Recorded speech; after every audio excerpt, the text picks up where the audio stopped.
2023년 5월 25일 수요일입니다. 오늘 새벽 우리에게 주시는 하나님의 말씀은 잠언 6장 20절부터 35절까지의 말씀입니다. 내 아들아, 내 아비의 명령을 지키며 내 어미의 법을 떠나지 말고 그것을 항상 내 마음에 새기며 내 목에 매라. 그것이 내가 다닐 때에 너를 인도하며 내가 잘 때에 너를 보호하며 내가 깰 때에 너와 더불어 말하니니. 대저 명령은 등불이요 법은 빛이요 훈계의 책망은 곧 생명의 길이라. 이것이 너를 지켜 악한 여인에게 이방 여인의 혀로 호리는 말에 빠지지 않게 하리라. 내 마음에 그의 아름다움을 탐하지 말며 그 눈꺼풀에 홀리지 말라. 음료로 말미암아 사람이 한 조각 떡만 남게 됨이며 음란한 여인은 귀한 생명을 사냥함이니라. 사람이 불을 품에 품고서야 어찌 그의 옷이 타지 아니하겠으며 사람이 숯불을 밟고서야 어찌 그의 발이 되지 아니하겠느냐. 남의 아내와 통관하는 자도 이와 같을 것이라. 그를 만지는 자마다 벌을 면하지 못하리라. 도둑이 만일 줄일 때에 배를 채우려고 도둑질하면 사람이 그를 멸시하지는 아니하려니와 들키면 7배를 갚아야 하리니 심지어 자기 집에 있는 것을 다 내주게 되리라. 여인과 간음하는 자는 무지한 자라. 이것을 행하는 자는 자기의 영혼을 망하게 하며 상함과 능욕을 받고 부끄러움을 씻을 수 없게 되나니. 남편이 투기로 분노하여 원수 갚는 날에 용서하지 아니하고 어떤 보상도 받지 아니하며 많은 선물을 줄지라도 듣지 아니하리라. 오늘 20절부터 35절까지의 말씀은 하나의 일관된 주제의 교훈을 전해주고 있습니다. 그 주제는 바로 음행에 관련된 것입니다. 오늘 본문에서 음행으로 표현되는 단어를 살펴보면 24절에 악한 여인, 이방 여인의 혀, 25절에 그의 아름다움, 그 눈꺼풀, 26절 음녀, 음란한 여인, 27절 불, 28절 숯불로 음행에 관하여 일관된 주제로 교훈을 이어가고 있습니다. 음행이라는 죄를 생각해보면 내 의지로 먼저 음행을 행하는 경우도 있습니다. 그러나 처음에 그럴 의지가 없었지만 유혹으로 인하여 음행에 빠지는 경우도 있습니다. 죄로 타락한 사람이기에 언제든지 음행의 유혹에 넘어질 가능성은 무궁무진한 것이고, 죄성이 남아있는 우리도 죄를 분별하고 그리스도의 은혜에 힘입어 능히 이길 수 있지만 넘어질 가능성 또한 분명히 있습니다. 24절의 말씀에 보시면 악한 여인에게 이방 여인의 혀로 호리는 말에 빠지지 말라고 말씀합니다. 악한 여인과 이방 여인과 같이 음행의 죄를 짓게 하는 악한 존재 자체를 분명히 조심해야 합니다. 이러한 존재들은 우리를 음행의 죄로 넘어지게 합니다. 그러나 오늘날에는 이 문제가 더 교묘하고 복잡합니다. 악한 여인도 아니고 이방 여인 같지도 않지만 그것이 은연중에 음행의 죄를 짓도록 유혹하기 때문입니다. 오늘 성을 상품화하는 일이 얼마나 많이 일어나고 있습니까? 그것이 선망의 대상이 되고 하나의 시대를 나타내는 아이콘이 되고 문화를 선도하는 것처럼 아름답게 포장됩니다. 대놓고 음행의 죄로 유혹하는 것이 아니라 교묘히 문화, 예술가도 같은 탈을 쓰고 음행의 죄로 유혹한다라는 것입니다. 그리고 어떤 냄새도 계속 맡다 보면 익숙해지는 것과 같이 우리의 마음도 한 번, 두 번 이런 것들을 경험할 때 처음에는 불편함을 느끼고 이상함을 느끼지만 이런 자극에 계속 노출되고 세상의 분위기에 또 세상의 의견에 노출되다 보면 전혀 이상함을 느끼지 못하고 음행의 유혹에 넘어갈 때가 많습니다. 그래서 오늘 우리가 살아가는 사회는 이것이 음행의 죄를 짓게 하는 존재인지 아닌지 헷갈리는 경우가 참 많습니다. 오늘날 이런 것들을 성경에서 말하는 악한 여인과 이방 여인이라고 한다면 우리는 얼마나 쉽게 이런 음행의 문제에 노출되어 있을까요? 그리고 또 얼마나 알게 모르게 넘어갈 때가 많을까요? 음행의 유혹에 걸려 넘어가면 어떻게 됩니까? 저자는 계속해서 말합니다. 26절과 같이 음료로 말미암아 사람이 한 조각 떡만 남게 될 것입니다. 그러니까 다시 말하면 떡 조각 하나만 남기고 모든 것을 잃게 될 것이라는 의미입니다. 개인의 파멸을 이야기하고 있습니다. 또 음란한 여인은 귀한 생명을 사냥한다고 합니다. 음행의 죄는 우리의 목숨을 앗아갑니다. 27절과 28절은 은유를 사용하여 음행의 죄를 짓는 것이 얼마나 위험한 것인지를 말해주고 있습니다. 그것은 마치 사람이 불을 품에 품는 것과 같고 숯불을 밟고 서는 것과 같다고 합니다. 불을 품고 숯불을 밟는 것은 어떻습니까? 스스로를 불타게 만드는 것입니다. 스스로를 죽음으로 밀어넣는 것입니다. 죽는 것을 뻔히 알면서도 불을 품에 품고 숯불을 밟고 있는 것은 얼마나 미련한 것인가요? 이처럼 음행의 죄는 무섭습니다. 음행의 심각성은 여기서 끝이 아닙니다. 30절에서는 도둑을 예로 듭니다. 도둑이 정말 배가 고파서 도둑질하면 다른 사람들이 그 도둑을 멸시하지는 않습니다.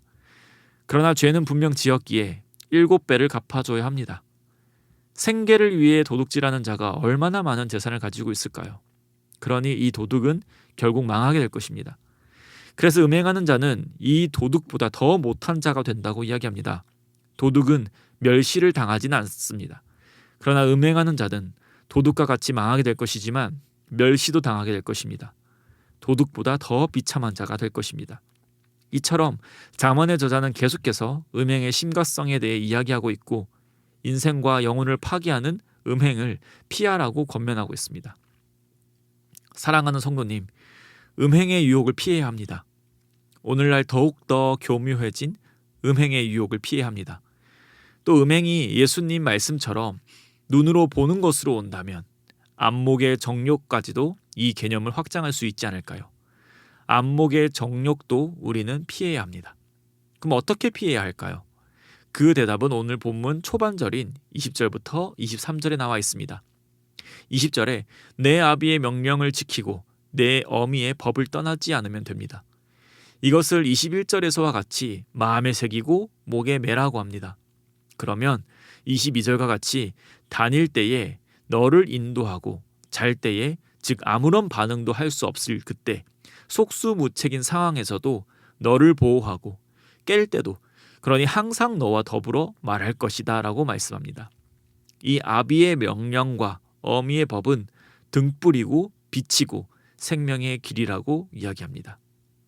아비의 명령, 어미의 법, 이것은 사람의 법, 사람의 명령이 아닌 곧 하나님의 말씀을 의미합니다. 성경의 말씀을 지키고 행함으로 우리가 구원받는 것은 아니지만 구원받는 이에게는 이 성경의 말씀, 하나님의 말씀은 구원받은 백성이 어떻게 하나님의 백성답게 살아야 할지를 말씀해주고 있습니다. 그렇기에 오늘 본문에서 말하는 바는 하나님의 말씀을 마음에 새기고 목에 매라고 말하고 있습니다. 사랑하는 성도님, 먼저는 우리를 하나님의 백성 삼아주신 그 하나님께서 지금도 또 영원토록 우리를 보호하시고 인도하신다라는 그 믿음으로 평안히 살아가시기를 소망합니다. 그리하여 우리의 유일한 생명의 길이 되는 하나님의 말씀을 읽고 외우고 묵상하면 할수록 그 하나님에 대한 믿음이 단단해져 나는 하나님의 은혜로 살아가는 것임을 온전히 깨닫는 복을 누리시기는 삶 되시기를 소망합니다. 또 더 나아가서 하나님의 말씀을 사랑하고 사랑하여 오늘도 교묘히 우리의 삶에 찾아오는 그 음행의 유혹, 안목의 정욕으로부터 싸워 이기시기를 소망합니다. 그래서 오늘 하루도 하나님과 동행하시는 기쁨과 평안의 하루가 되시기를 축복합니다. 기도드리겠습니다. 사랑의 하나님, 세상의 많은 죄악들을 볼 때에 우리가 그 죄악들과 싸워 이길 수 없음을 너무나도 잘 알고 있습니다. 우리는 안간힘을 다하여 그 죄악을 떨쳐보려 하지만 이 죄악은 끈질기게 달라붙어 우리를 계속해서 넘어뜨리려 합니다. 그러나 하나님, 우리의 힘으로만 살아간다면 아무런 소망도 희망도 없겠지만 하나님께서 우리를 하나님의 능력으로 구원해 주셨다는 그 사실이 우리의 참 기쁨이 됨을 고백합니다. 예수 그리스도께서 이미 우리의 죄를 위하여 모든 값을 치르셨다는 그 복된 소식이 우리에게 참 평안이 됨을 고백합니다. 하나님, 지금도 우리의 죄성은 또 사단 마귀는 음행으로 더욱더 교묘한 것으로 우리를 넘어뜨리려 합니다. 그러나 하나님께서 우리를 지키시고 보호하시는 굳건한 믿음 위에 살아가게 하시니 감사드립니다. 믿음이 흔들릴 때마다 말씀 앞으로 나아가게 하셔서 말씀을 보고 또 외우고 묵상하는 가운데 이 믿음 더욱 굳건히 세워주시고 혹여나 우리의 연약함으로 죄악 가운데 넘어졌다 할지라도 다시 하나님께 나아와 회개하며 일어나는 놀라운 은혜를 허락하여 주시옵소서.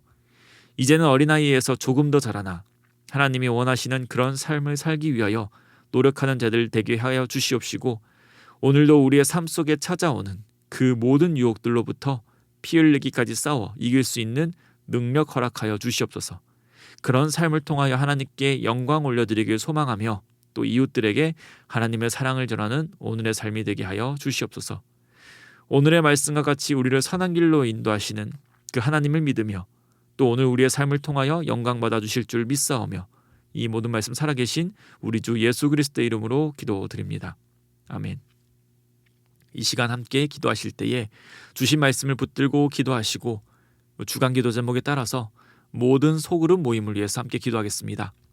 다락방 모임, 전도회, 모든 모임들마다 예수 안에서 한 가족과 같이 은혜를 나누는 모임 되게 하시고 우리 교회 안에 소외되는 영혼이 하나도 없는 사랑 많은 가정 같은 교회 되도록 기도해 주시기 바랍니다. 또 모든 소그룹 순장들과 또 교회를 책임지고 섬기시는 우리 장로님들을 위해서 함께 기도해 주시기 바랍니다. 또 특별히 유선의 권사님 오늘 부인과 수술을 하시게 됩니다. 수술이 잘 되고 수술 후에 아무런 부작용 없이 잘 회복되시도록 함께 기도 부탁드립니다. 우리 개인적인 제목과 또 합심 제목을 가지고서 함께 기도하시겠습니다. 기도하겠습니다.